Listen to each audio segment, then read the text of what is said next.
കണ്ടു അമ്മേ, 2 സിനിമ പരാജയപ്പെട്ടിട്ട് പോലും സംവിധായകൻ കിട്ടിയ പുതിയൊരു അവസരം. ടാലന്റ് നെവർ ഫെയിൽസ് എന്ന് പറയാറുണ്ട്. ഇതാണ് തേടി വന്ന അവസരം എന്ന് പറയുന്നത്. അവസരം കിട്ടിയാൽ മാത്രം പോരാ, അത് വിജയിപ്പിക്കാനുള്ള കഴിവും കൂടി ഉണ്ടാവണം. കഴിവുള്ളത് കൊണ്ടാണ് അവസരം കിട്ടിയത്. ഇല്ലെന്ന് പറഞ്ഞ അവന്റെ അച്ഛനും അമ്മയും ഇവിടുന്ന് ഇറങ്ങിപ്പോയല്ലോ. നോക്ക്, ആ പേപ്പറിൽ അവസരം കൊടുത്തു എന്നുള്ള വാർത്തയാ നീ കണ്ടത്. 2 ഫ്ലോപ്പ് സിനിമകളുടെ ഡയറക്ടർ എന്നുള്ള വാർത്തയാ എന്റെ കണ്ണിപ്പെട്ടത്. നിന്റെ അമ്മ പറഞ്ഞതുകൊണ്ട് ഞാൻ അല്പം താണു കൊടുത്തു. ഇനിയും അവളുടെ വാക്കും കേട്ടോണ്ടിരുന്ന എല്ലാം താറുമാറാകും. ഇത്രയും നാളൊരു സ്പെഷ്യൽ അച്ഛനാണെന്നുള്ള അഹങ്കാരമായിരുന്നു എനിക്ക്. പക്ഷെ അങ്ങനെയല്ലെന്ന് എനിക്ക് ഇപ്പോഴാ മനസ്സിലായത്. ഒരു സാധാരണ അച്ഛൻ എന്താണ് ചെയ്യേണ്ടതെന്ന് നീ എനിക്ക് പഠിപ്പിച്ചു തന്നു. വേഗം റെഡിയാവ്, നിന്നെ കാണാൻ ഒരു കൂട്ടർ വരുന്നുണ്ട്.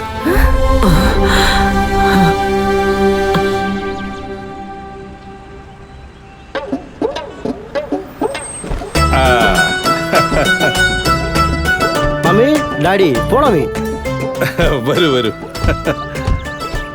ഭാവി അമ്മായപ്പനും അമ്മായിയമ്മയും. ശരി, അകത്ത് പോയി സംസാരിക്കാം. നമസ്കാരം. വരണം. നമസ്കാരം. ഇരുന്നാട്ടെ ഇരുന്നാട്ടെ. വീട് കാണാൻ നല്ല രസമുണ്ടല്ലേ? പെണ്ണെങ്ങനെ ഉണ്ടാവോ? എന്റെ മുന്നിൽ ഐഫോണോ? കോഫി മതി. നന്ദി അമ്മായിയമ്മേ. Thank you.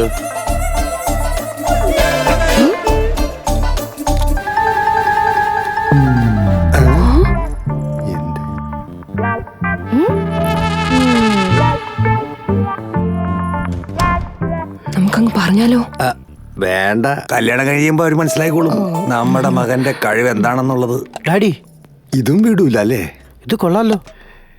എന്തിനാ ഇനി ഇവിടെ നിൽക്കുന്നേ? മോളെ വിളിച്ചോണ്ട് പോ. ആയിക്കോട്ടെ. വിളിച്ചോണ്ട് വരുവേ.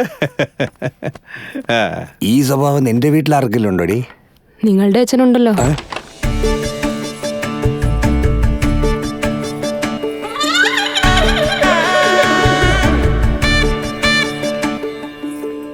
അങ്ങോട്ടേക്ക്. എനിക്ക് ഓക്കെയാണ്. അതാ കുട്ടി പറയട്ടെ. അവളത് പറയും.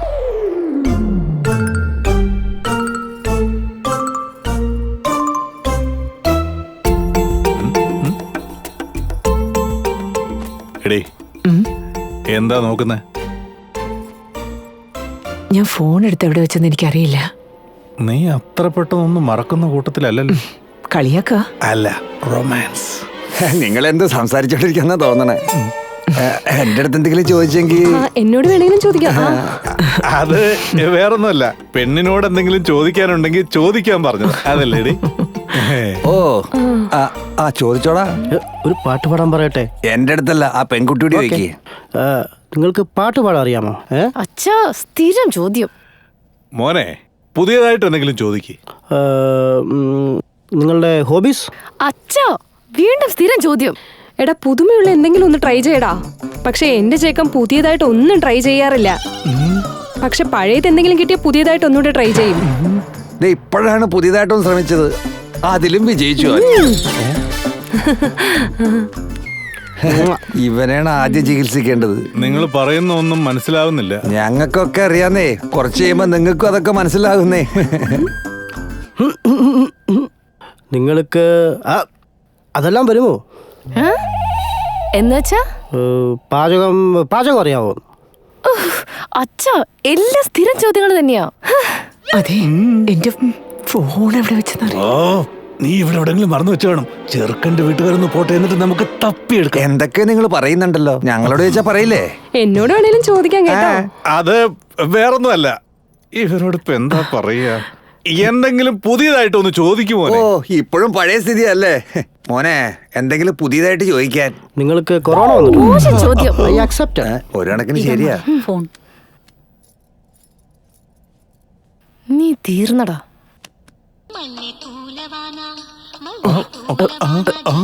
എന്റെ ഫോണിന്റെ റിംഗ്ടോൺ ആണല്ലേ? അതെ, എന്റെ ഫോൺ അവിടെ.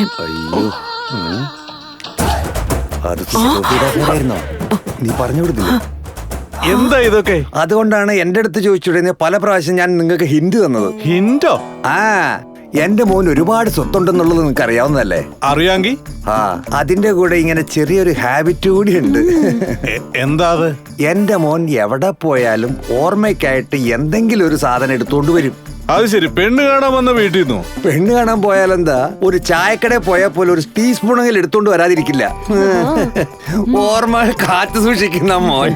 ഇവന്റെ ഈ സന്തോഷം കാരണം ഞങ്ങളുടെ വീട്ടിലെ 2 റൂം ഫുള്ളായിരിക്കുക. എന്തോ 2 റൂം ഫുള്ളായോ? 2 റൂം മാത്രമല്ല, പുതിയൊരു ഷെഡും കൂടി ഉണ്ടാക്കാനുള്ള തീരുമാനത്തിലെടുത്തിരിക്കുക. So much daddy. നല്ല കുടുംബം. നിങ്ങൾ എന്തായാലും ഞങ്ങളെ മനസ്സിലാക്കിയല്ലോ, അത് മാത്രം മതി ഈ ഞങ്ങൾക്ക്. ശീലത്തിന്റെ പേരെന്താണെന്നറിയോ? എന്താ പേര്? ക്ലെപ്റ്റോമാനിയ. മലയാളത്തിൽ പറഞ്ഞ മോഷണം. എന്റെ മോന്റെ കയ്യിലെ ഭാഗ്യരേഖയാ. Yes daddy. എഴുന്നേറ്റ് പോടാ കള്ള നാറി. നിക്ക് എന്താണ് നിങ്ങളുടെ സംസാരത്തിലൊരു മാറ്റം? ഇതെന്റെ ഒരു ഹോബിയാണോ? ഇതിൽ എന്താണ് തെറ്റ്? It's my memories. യാ. മോനെ, ഇത് നിനക്ക് തെറ്റായിട്ട് തോന്നിയിട്ടേ ഇല്ലേ? എടാ ഉവ്വേ, ഒരാള് തരുന്നതാണ് ഓർമ്മ, ചോദിക്കാതെ എടുക്കുന്നത് മോഷണമാണ്. കക്കാൻ ഇറങ്ങിയിരിക്കുക.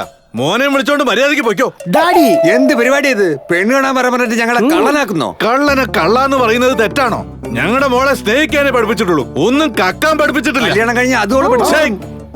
ഇവളുടെ അടുത്ത് നിൽക്കാൻ പോലും യോഗ്യതയില്ല നിങ്ങൾക്ക്. ഇനി ഇവിടെ ഒരു നിമിഷം നിൽക്കരുത്. പെണ്ണുമില്ല, പെടക്കോഴിയുമില്ല. Get out. എടി, നിനക്ക് ദേഷ്യം വരുമ്പോ എന്തോ ഒരു സാധനം പറയുമല്ലോ. I hate you. I hate your family.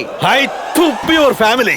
I double your family. I took your family. ഇയാള് നിർത്തുന്ന ലക്ഷണമൊന്നുമില്ല. അപ്പൊ നമുക്ക് വേറെ പെണ്ണ് പോയി കാണാം. ഓടാ. ഒന്ന് നിക്ക്.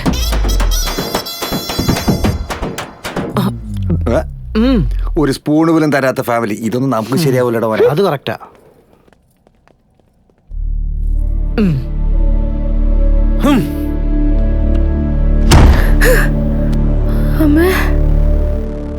ഇത് ദേഷ്യമല്ല, വേദനയാ. ഇത് പങ്കിട്ടാൽ മാത്രമേ വേദന തീരൂ. കുറച്ചു നേരം സമാധാനമായി അവിടെ ഇരിക്കട്ടെ. അങ്ങനെയൊക്കെ ഉണ്ടായത്.